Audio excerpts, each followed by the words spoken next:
It started with a sound that didn't belong on that quiet suburban street, the deep rumble of Harley engines cutting through the afternoon air like thunder rolling across a calm sky. 4 bikers rode in, their black vests bearing the fiery insignia of the Hells Angels, their shadows stretching long on the warm pavement. Neighbors watched from behind curtains, mothers pulled children indoors, and even the wind seemed to hesitate. But amid that rumble and steel, a smaller, softer voice rose, trembling, innocent, and heartbreakingly desperate. "Sir, will you buy my bike?" The men slowed, engines idling low. At the edge of the sidewalk stood a little girl, no more than 6.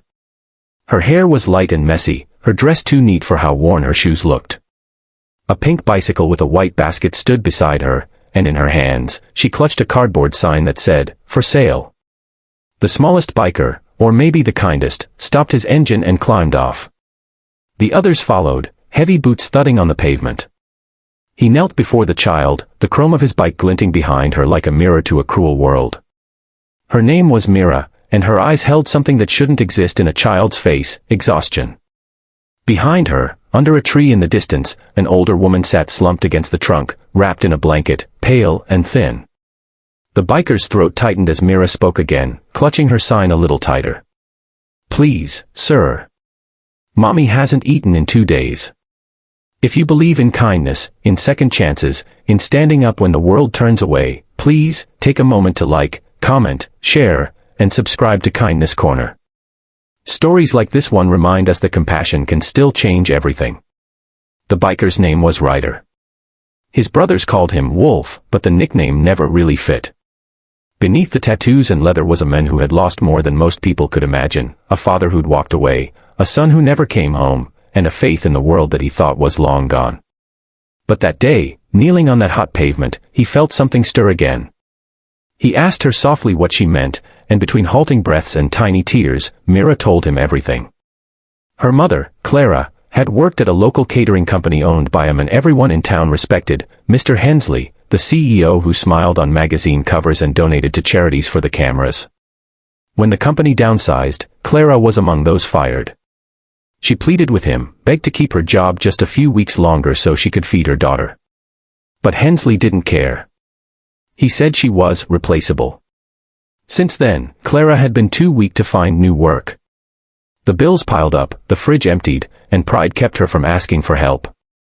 Mira had taken her only toy, her pink bicycle, and decided to sell it for food. Ryder felt something inside him snap, like the last thread holding back years of buried anger.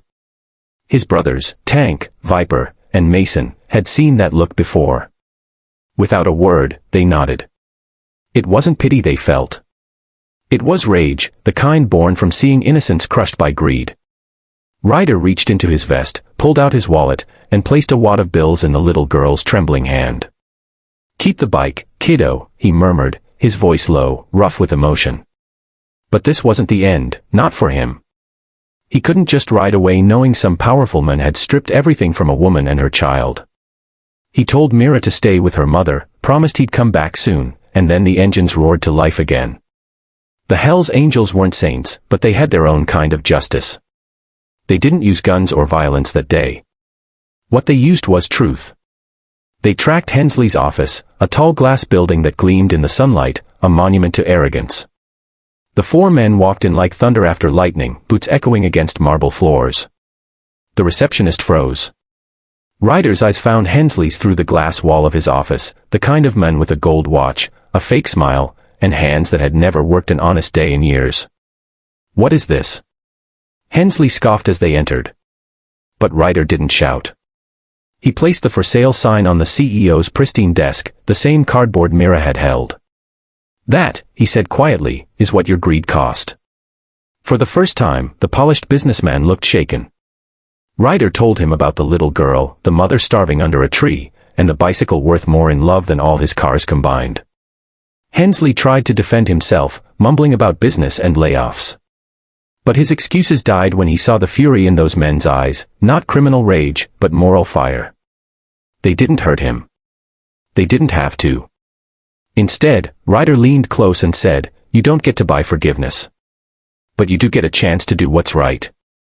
By sunset, the news had spread across the town that the CEO who once fired a struggling mother had anonymously donated a year's worth of groceries to families in need, paid off hospital bills for single parents, and rehired those he'd wronged. No one knew what changed his heart. Only a few rough men and a little girl with a pink bike did. When Ryder and his brothers returned to that tree later that evening, Mira ran to them, her eyes wide with joy. Her mother, Clara, stood now, still weak, but smiling for the first time in weeks. The light caught her face, and Ryder noticed the way her hand trembled when she tried to thank him. He simply nodded, tipping his head as the engines cooled beside them. "You don't owe us anything," he said. "Just promise you'll never give up." They shared bread that night, the bikers, the woman, and the little girl who'd sold her bike not for toys, but for love. The sunset painted gold across the chrome, the grass, and the cardboard sign that now lay folded in Myra's lap. For a moment, the world didn't seem so broken anymore.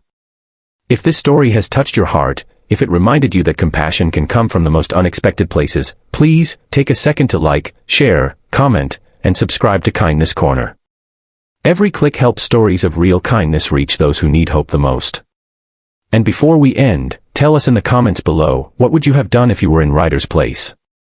Because sometimes, all it takes is one act of courage to make the whole world believe in kindness again.